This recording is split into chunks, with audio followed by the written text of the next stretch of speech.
Assalamualaikum warahmatullahi wabarakatuh. Salam sejahtera untuk kita semua. Om Swastiastu, Namo Buddhaya, salam kebajikan, rahayu. Pemirsa yang berbahagia, tanpa terasa kita sudah melalui Ramadan ini dengan penuh suka, dengan ibadah yang sangat luar biasa, dan KBRI Tunis selama bulan Ramadan hadir dengan serba-serbi Tunisia bersama Gus Dubes, sebuah program yang sengaja kami hadirkan untuk mengenalkan kepada pemirsa di tanah air tentang Tunisia. Karena sebelum saya berangkat ke sini mencari kabar tentang Tunisia, tidak banyak informasi yang saya dapatkan, terutama informasi dari KBRI Tunis. Maka pada tahun ini saya mulai program untuk mengenalkan Tunisia, sejarahnya, hubungan bilateral di antara kedua negara. Yang terpenting adalah Tunisia menjadi salah satu destinasi para mahasiswa kita untuk belajar di sini. Tunisia, kota peradaban. Di Tunisia ini banyak kampus-kampus perguruan tinggi. Ada ulama yang sangat terkenal, Al-Alama Muhammad Tauhid bin Ashur, putranya Muhammad Fadil bin Ashur. Tentu juga para ulama-ulama, Muhammad Hussein Hadr, itu salah satu imam besar Al-Azhar yang lulusan Zaitunah. Satu-satunya imam besar Al-Azhar yang bukan dari Al-Azhar, dari Zaitunah, Muhammad Hussein Hadr. Saya tahu karena saya menulis buku tentang Al-Azhar dan saya lulusan dari Al-Azhar. Nah, salah satu kampus yang menjadi tujuan dari sebagian besar mahasiswa kita adalah Universitas Zaitunah. Di episode yang lalu kita secara random bagaimana kuliah di Universitas Zaitunah. Pada episode kali ini kita secara khusus akan berbincang-bincang tentang bagaimana kuliah pasca sarjana di Universitas Zaitunah. Telah hadir bersama saya Saudari Saura Khairun Nisa, mahasiswi pasca sarjana di Fikih Siasah, asal Jakarta, tinggal di Bogor. Assalamualaikum. Assalamualaikum Pak. Terima kasih ya sudah hadir. Terima kasih juga Pak udah mengundang saya. Iya, supaya kita bisa berbagi informasi lah Saura kepada pemirsa di tanah air. Ya juga biar orang tuamu kalau kangen bisa nonton kamu lebih. Sehingga sekarang itu para orang tua itu saya belusuan, saya ada podcast. Mereka itu senang karena wajah anaknya mulai kelihatan. Sehingga beberapa mahasiswa yang berada di negara yang lain, mereka bilang, saya pengen dong juga anak saya kelihatan sama dubesnya. Gitu. Ya alhamdulillah lah bahwa ya saya sendiri punya keinginan supaya Saura dan kawan-kawan ini bisa menjadi tokoh di masa yang akan datang, bisa memberikan sumbangsih. Nah, dulu datang ke Tunis tahun berapa? Saya datang ke Tunis tahun 2015. Udah lama sekali ya, sekitar hampir 7 tahun. 7 tahun ya. Betah Saura di sini? Alhamdulillah. Dulu bagaimana kuliah dari S1 di sini seperti apa? S1 di sini Pak. Dulu waktu awal saya datang 2015 itu mahasiswa itu sedikit. Berapa dulu sampai Mas? 100. Mungkin kisaran 70 ya. 60-an segituan Pak. Dan saya juga keberangkatan hanya 5 orang. Oh, zaman itu ya. Karena kita keberangkatan hanya dikit-dikit Pak. Wow. Ada yang 10, ada yang 5, ada yang paling banyak 10 sih. Dulu pondokmu dari mana? Saya Darussalam Depok. Pondok Pesantren Darussalam Depok. Oke. Darussalam Depok ya. Depoknya di mana? Depoknya di Tapos Pak. Oh, di Tapos. Oke. Jadi setelah pondok langsung ke sini. Dulu kebayang akan lanjutkan sekolah di Tunis?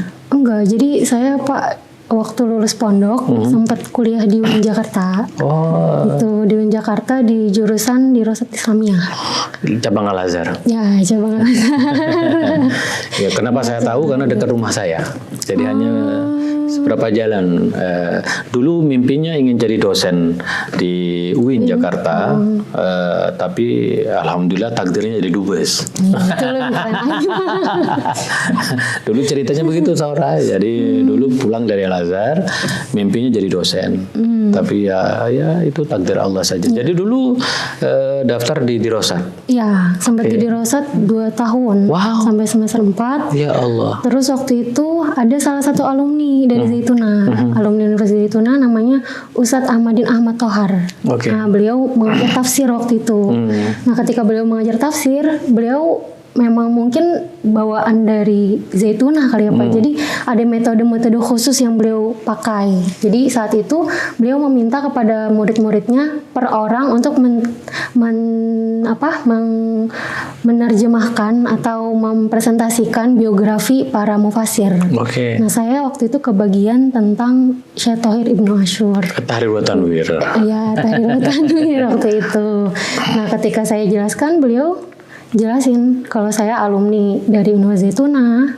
Di Zaituna beliau jelaskan bagaimana kita kuliah di sana, terus ada matam, yaitu rumah makan khusus mahasiswa yang murah.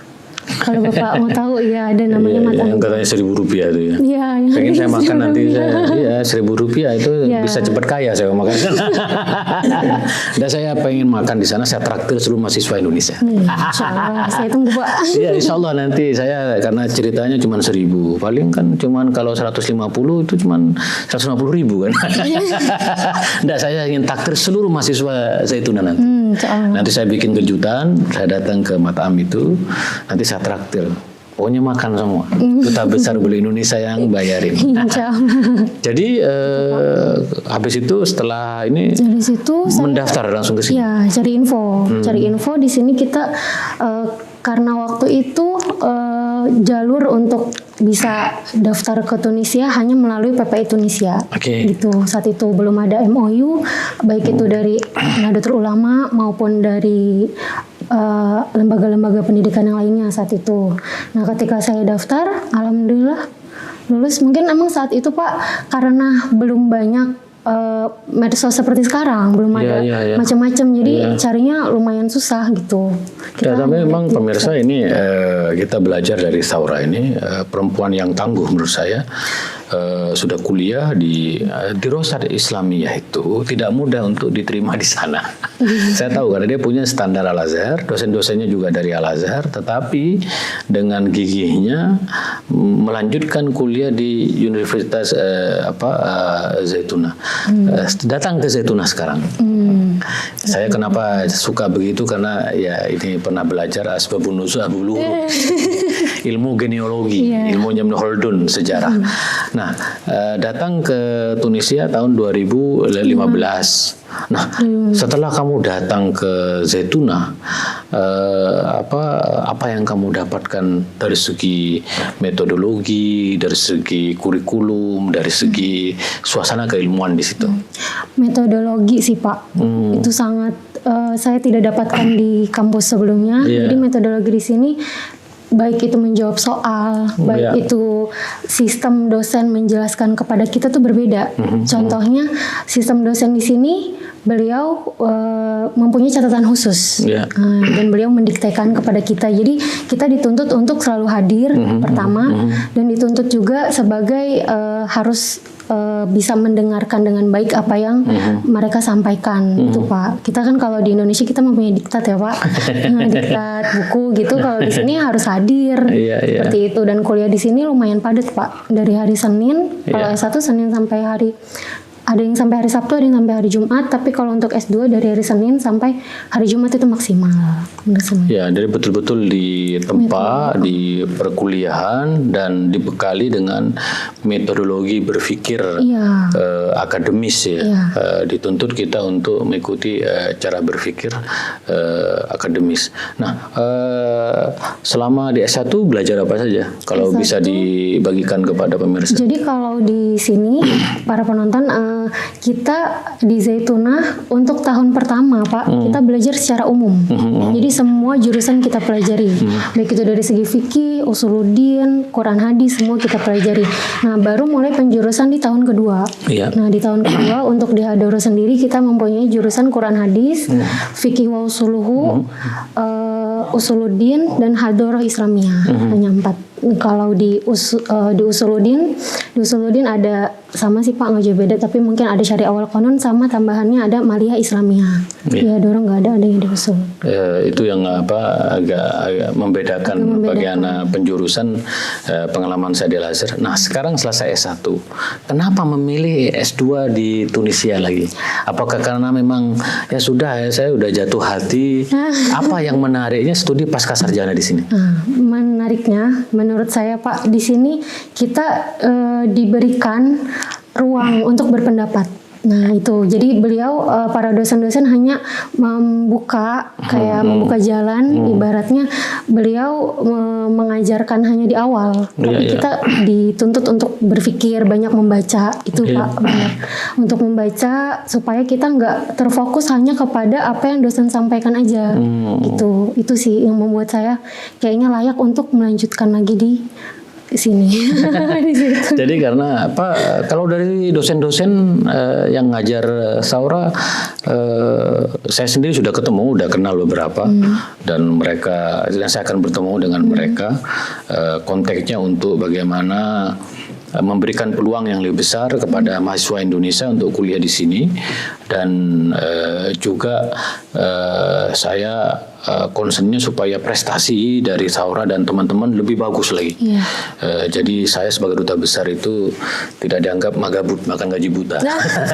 Ada legacy yang sedang saya pikirkan. Saura, pemirsa, saya sedang mikir bagaimana prestasi mahasiswa kita di sini itu lebih. Itu yang saya ingin minta masukan dari para dosen-dosen. Nah, kembali tadi kalau kamu melihat para dosen-dosen kamu itu tentu dosen itu kelebihannya, dosen-dosen Zaitunah itu dekat dengan mahasiswa kita karena mereka menganggap anaknya sendiri. Nah, bagaimana kamu melihat para dosen-dosen, para guru besar di sini?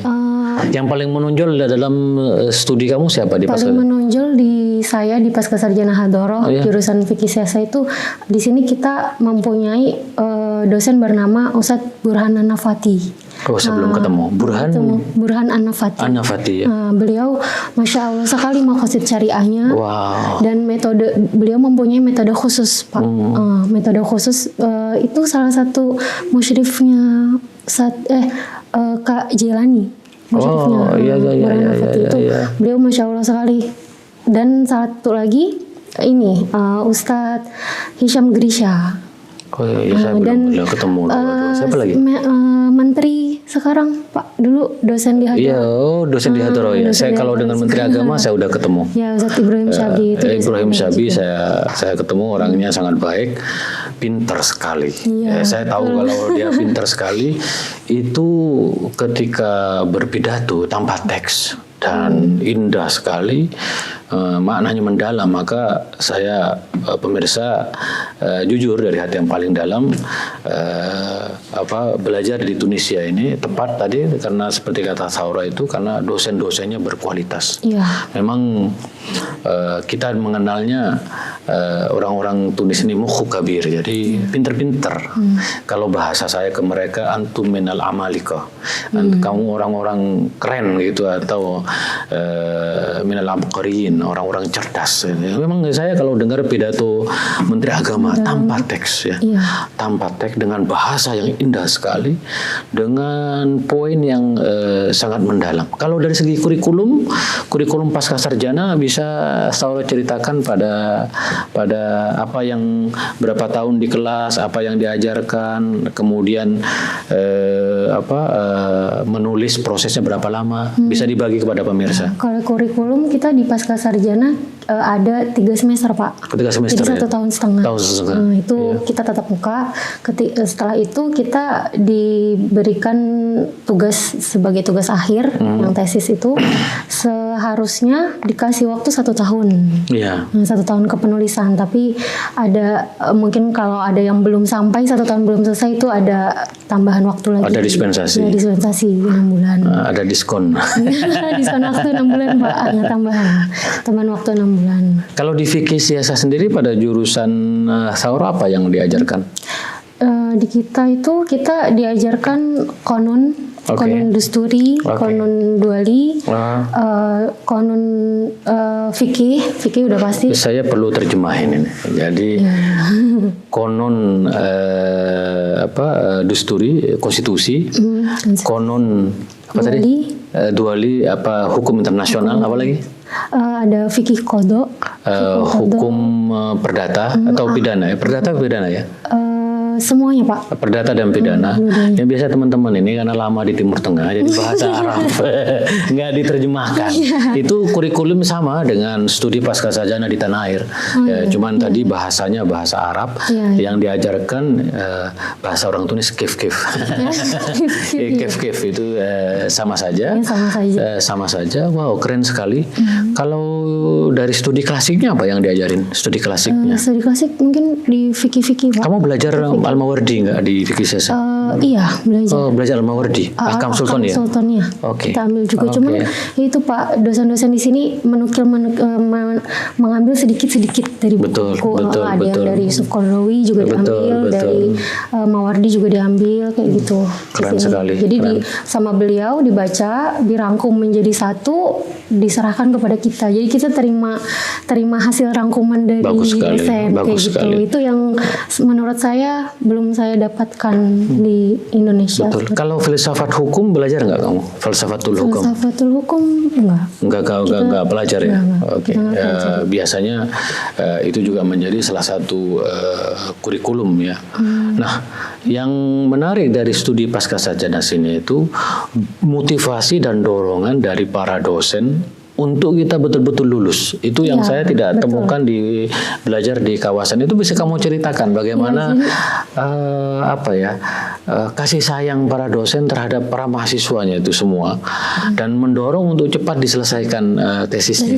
Iya, jadi di sini tuh Pak mungkin bisa kita alhamdulillah banget ya untuk S2 di sini karena biasanya dosen-dosen di sini yang di luar susah untuk ditemukan itu bisa ditemukan di Zaytuna, di Universitas Zaytuna seperti yang tadi disebut kayak kemarin juga ada yang namanya Ustadz Ilyas Dardur, beliau juga pengarang kitab, banyak kitabnya itu kita mudah temukan di kampus, tapi di luar kampus itu susah sekali Pak. Itu alhamdulillah banget dan mereka tuh yang sebagai dosen pembimbing tuh sangat open kepada kita.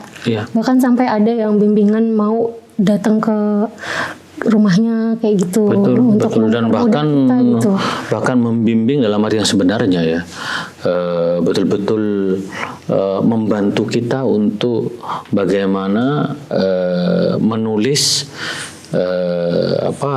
dengan standar akademis itu. Saya lihat betul itu menuntun kita, membantu kita. Maka saya selalu sampaikan kepada Saura dan teman-temannya itu kalian beruntung sekali di sini. Maka saya mendorong untuk teman-teman yang S1 sini S2 aja di Tunis. Ya S3-nya bisa di Tunis atau ke Eropa. Tapi saya kemarin sudah sampaikan S3-nya kalau bisa ke Eropa, nyari tantangan baru. Kalau di Tunis ini ya nggak ada tantangan baru. Jadi suasana baru, tantangan baru untuk memperluas cakrawala dengan itu. Nah, memang dosen-dosen di sini memang ini ya sama ilmu pengetahuan ya. Iya, Masya Allah sekali Pak. Bacaannya banyak. Banyak. Beliau tidak mengambil hanya dari satu aja, tapi baik dari ulama pendahulu maupun ulama kontemporer itu diambil juga. Dan standar akademisnya tinggi sekali. Saya tahu karena saya hadir dalam ujian dan membaca metodologi yang dipakai dalam pascasarjana itu standar tinggi sekali itu. Dengan nah sekarang Saura sudah sedang nulis atau? Sedang nulis Pak. Oh, tentang apa yang ditulis sana? Saya judulnya tentang hukum sekufu dalam pernikahan. Sekufu. Mukorona mazhab. Oh, oke. Empat mazhab ya. Hebat sekali kamu menulis tentang satu kajian yang lumayan itu. Udah berapa persen sekarang, Saura? Sudah kurang lebih 90. Waduh, selamat ya, sebentar lagi kamu sudah akan menyandang satu predikat keilmuan ya. Master itu predikat yang bangga, pasti orang tua bangga. Doanya Pak. Oh, orang tua pasti bangga. Kita semua KBRI Tunis serius nih. KBRI Tunis bangga karena teman-teman mahasiswa di sini semangat belajarnya tinggi sekali. Dan saya juga mendorong supaya belajar sungguh-sungguh, dan yang terpenting Zaituna itu kampus juga betul-betul memberikan keleluasaan motivasi bagi Saura untuk menyelesaikan. Berapa lama menulis S2 Saura? Supaya pemirsa tahu. Saya sekarang kurang lebih baru 11 bulan. 11 bulan ya? 10 bulan. 10 bulan ya? 10 bulan sekarang. Oh, luar biasa, tirakat ya. Melakukan kajian yang sangat serius ya. Insya Allah saya akan hadir, Saura, nanti kabarin ke saya kapan ujiannya. Saya dalam situasi apapun saya akan hadir pada ujian teman-teman. Pertama saya ingin belajar. Pada setiap ujian tesis itu saya dapat ilmu yang banyak sekali. Ngambil ilmu juga dari kamu, dari teman-teman mahasiswa pasca sarjana. Saya ingin tahu cara berpikir dosenmu. Dan dosen-dosen kamu ini betul-betul sangat mencintai Indonesia, memberikan apresiasi terhadap Indonesia. Jadi S2 kamu sudah berapa tahun sekarang? Dihitung dari tahun berapa? Dihitung dari tahun 2019. Oh, udah 3 tahun ya? Oke. Itu make sense lah. Cukup lah untuk 3 tahun ini. Nah, sekali lagi setelah ini kisah sukses dari Saura, seorang perempuan mahasiswi Indonesia, gigih, belajar, serius, dan sebentar lagi akan dapat menyandang gelar master, dan pasti bagus hasilnya karena dibimbing oleh dosen. Satu proses yang panjang tadi itu, kuliah 1,5 tahun, langsung menulis 1 tahun itu didampingi oleh musyrif kamu siapa? Ustadz Nuruddin Nanash. Beliau beliau ikhtisas atau memperdalam ilmu tentang ahwal syakhsiyah, fikih keluarga. Keren. Makanya karena saya ambil jurusan itu, jadi saya pilih beliau. Ya, saya belum kenal, rupanya saya udah banyak kenal beberapa dosen kamu. Bapak datang sidang anak-anak usul di ada hadis ya datang. Ya, hadis waktu itu. Syariah. Pak Khalil Syariah. Saya belum datang, tapi saya insya Allah akan hadir ke. Iya. Rencana S3 di mana nanti, Saura? Belum ada pikiran. Iya, sebenarnya sekarang itu udah mulai mikir S3-nya. Jadi saya sebagai duta besar sering selalu memotivasi kepada para mahasiswa pasca sarjana sendiri, kalau sudah S2 harus S3. Jangan kalah sama Samsung sudah S4. Saya bilang begitu karena kenikmatan di masa muda itu Saura adalah menuntut ilmu setinggi mungkin. Nah, kalau Saura sudah doktor, Saura akan bisa berperan lebih besar di Indonesia. Nah, terakhir Saura, apa yang ingin Saura sampaikan bagi warga Indonesia, bagi pemirsa kita semua, apa yang harus dipersiapkan bagi mereka yang ingin kuliah pasca sarjana di Universitas Zaituna? Jadi para penonton, yang pertama kali harus disiapkan itu adalah pertama mental, Pak. Itu mental, karena kita di sini dituntut untuk memberikan pendapat gitu, nggak hanya terfokus hanya kepada buku aja, tapi dituntut untuk memberikan pendapat, untuk bersikap, mengambil ini, dan juga banyak baca, Pak. Itu sangat penting banget untuk di Zaituna. Jadi karena kita kalau baca hanya sedikit itu untuk jawab ujian itu sedikit, karena kita jawab ujian itu bisa sampai 8 halaman. Iya, Tuh, iya. nggak cuma 1 lembar udah Ya, selesai. kalau bagi saya sebagai penulis itu terlalu kecil. Sekarang ada yang ngambil kertas lagi Pak. Oh gitu ya. Nggak cuma Kayak saya di Al-Azhar dulu. Ada yang Selalu, minta saya lagi. suka kalau ngarang itu. Iya. Karena profesi saya itu pengarang. Nah, duta besar ini tugas presiden. Saya itu profesinya penulis. Bonus ya, Penulis Pak. bangga. Jadi mental terus tadi itu Mental, banyak baca. Ya. Terus juga harus disiapkan lagi mungkin judul nanti kelak apa yang mau diambil. Oke, lebih bagus Bidang dipersiapkan apa? dari awal ya. Persiapkan dari awal dan dosen mana yang mau dipilih sebagai dosen pembimbing, itu paling penting Pak. Iya, iya. Itu sih. Dan ternyata setahu saya sampai detik ini dosen pembimbingnya sangat ramah sekali. Iya, semua ramah Pak. Sangat ramah sekali dan hampir bisa dipastikan sebenarnya yang kuliah S2 di Tunisia di Zaituna ini insya Allah akan lulus karena tadi prosesnya lalu kemudian kampus mendorong, Musyrif juga mendorong. Juga mendukung. Ya, sekali lagi selamat ya Saur ya. Ya, terima kasih Pak. Mudah-mudahan cepat ujiannya. Insya Allah. Kalau ketemu Pung Musyrif, salam dari duta besar. Siap. Biasanya Siap, itu Pak. kata kunci. Kalau disebut duta besar, mereka sangat menghargai duta Iya, besar. betul. Luar biasa KBRI Tunis. Kami betul sekali ingin dari Tunisia ini lahir seorang cendekiawan, pemikir, pemimpin, ulama perempuan seperti Saura yang nanti akan mengabdi di Indonesia dan menginspirasi kaum perempuan juga. Tugas Saura itu Banyak ya, Pak?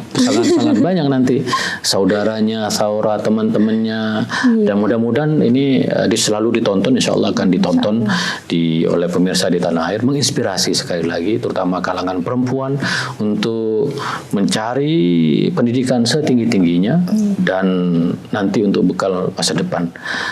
Sekali lagi kita akan lanjutkan bincang-bincang Tunisia bersama Gus Dubes untuk esok hari. Kurang lebihnya mohon maaf. Assalamualaikum warahmatullahi wabarakatuh. Waalaikumsalam.